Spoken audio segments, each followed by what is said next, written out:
This is chapter 12, part 2. We're going to be looking at nerve histology. So here you can click on this link in your notes and it will bring you to a clickable anatomy overview. So nervous tissue consists of neurons and also neuroglia, which we will talk about yet. So like muscle cells, neurons, which are nerve cells, they possess electrical excitability. And remember, this is the ability to respond to a stimulus and convert it into an action potential. So first, a stimulus is any change in the environment that's strong enough to initiate an action potential. Now, an action potential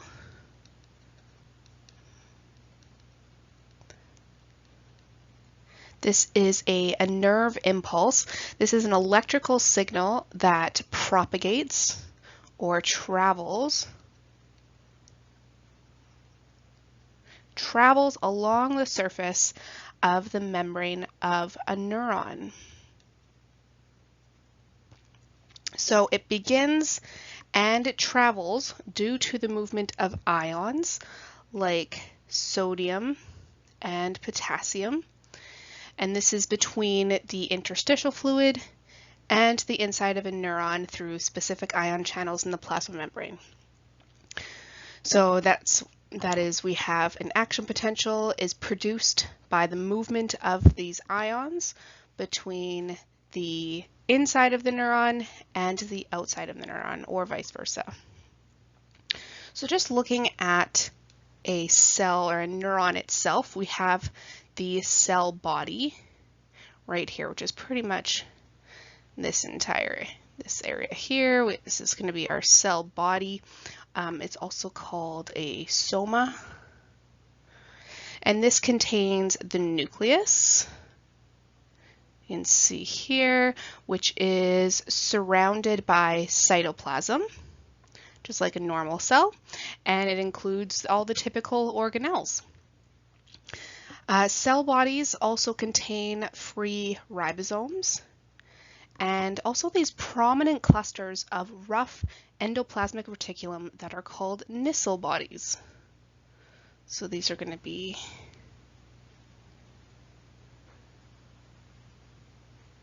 clusters of rough ER. Now the cytoskeleton includes both neurofibrils, which are they're composed of bundles of intermediate filaments, and these provide the cell shape and support. And we also have microtubules, and this assists in moving materials between the cell body and the axon. So this entire length of the rest of the neuron is going to be the axon. So a nerve fiber, this is a general term for any neuronal process. And remember, a process can be another word for like an extension or a sticky out bit. So a nerve fiber, this is any neuronal process that emerges from the cell body of a neuron. So most neurons have two kind of processes. They have multiple dendrites on one side sticking out from the cell body, as you can see here. So these are all going to be these dendrites, and one single axon. So as you can see here, this length of the rest of it is going to be the entire single axon. Now dendrites, these are going to be the receiving or input portion of a neuron. So we're going to have input into the dendrites.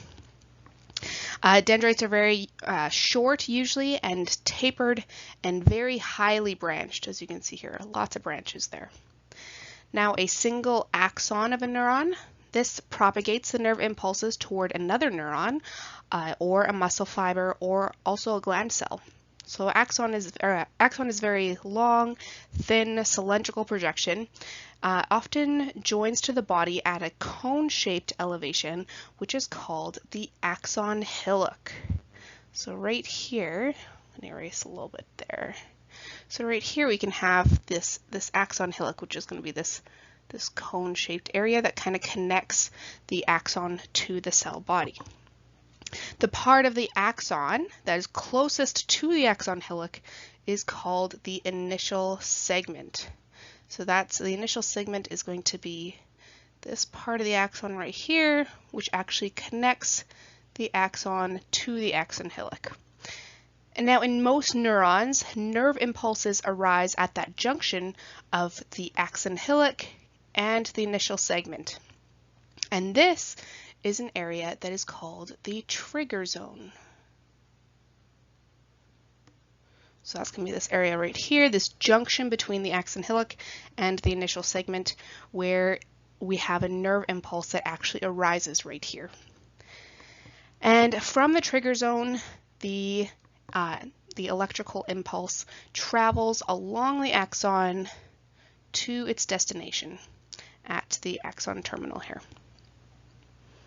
Now remember, the site of communication between two neurons or between a neuron and its effector is called a synapse. So here at these synaptic end bulbs on the axon terminal, this is where we're going to have those synapses with another cell or another neuron or another muscle cell or also a gland.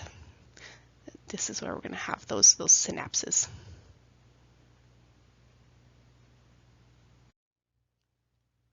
So both structural and functional features are used to classify various neurons, just like the classification of joints that we talked about last week or the week prior. So a couple different structural classifications that we have are going to be multipolar, bipolar, and unipolar. Most neurons in the brain and spinal cord are going to be multipolar, as well as motor neurons are also going to be multipolar.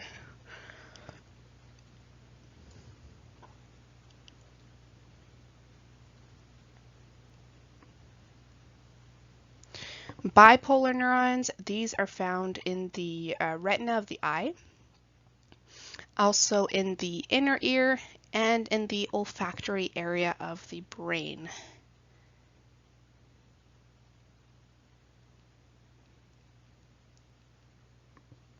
Now, unipolar neurons, these are kind of more appropriately called pseudo-unipolar neurons or kind of fake unipolar because they usually begin in the embryo as bipolar neurons. And then during development, the dendrites and the axon actually fuse together and become one single process. The dendrites of most unipolar neurons usually function as sensory receptors. So here, because it has one single process leaving the cell body, it's called unipolar, even though here on one side we're going to have the dendrites and on the other side we're going to have the axon. But it is still unipolar because it has one process leaving the cell body. And these dendrites usually are going to be sensory receptors.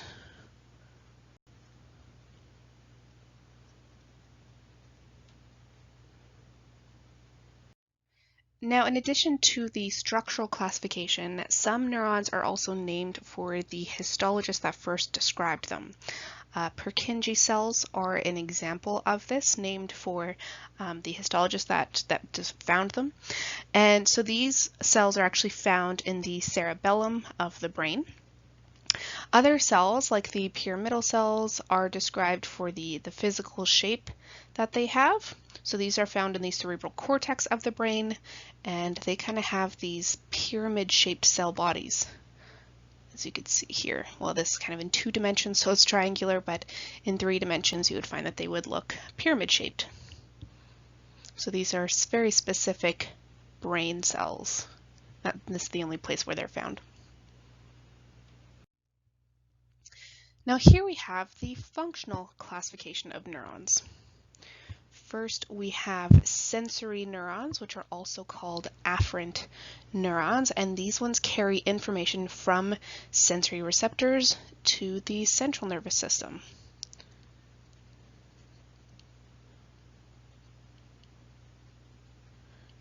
To the CNS. Motor neurons are also called efferent neurons, and they send information away from the central nervous system towards muscles and glands, or effectors.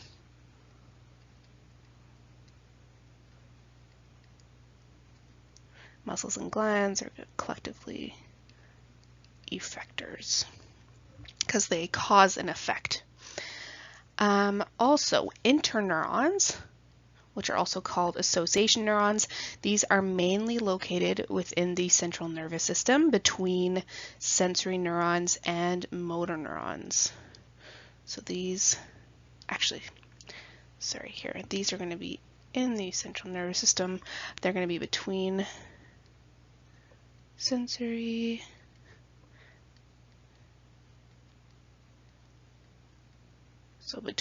neurons and motor neurons.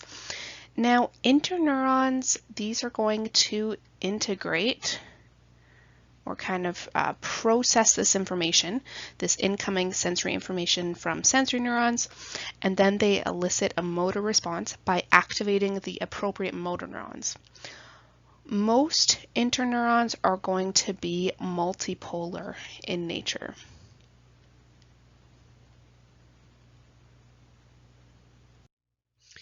These are some examples of sensory receptors that are the dendrites of unipolar neurons.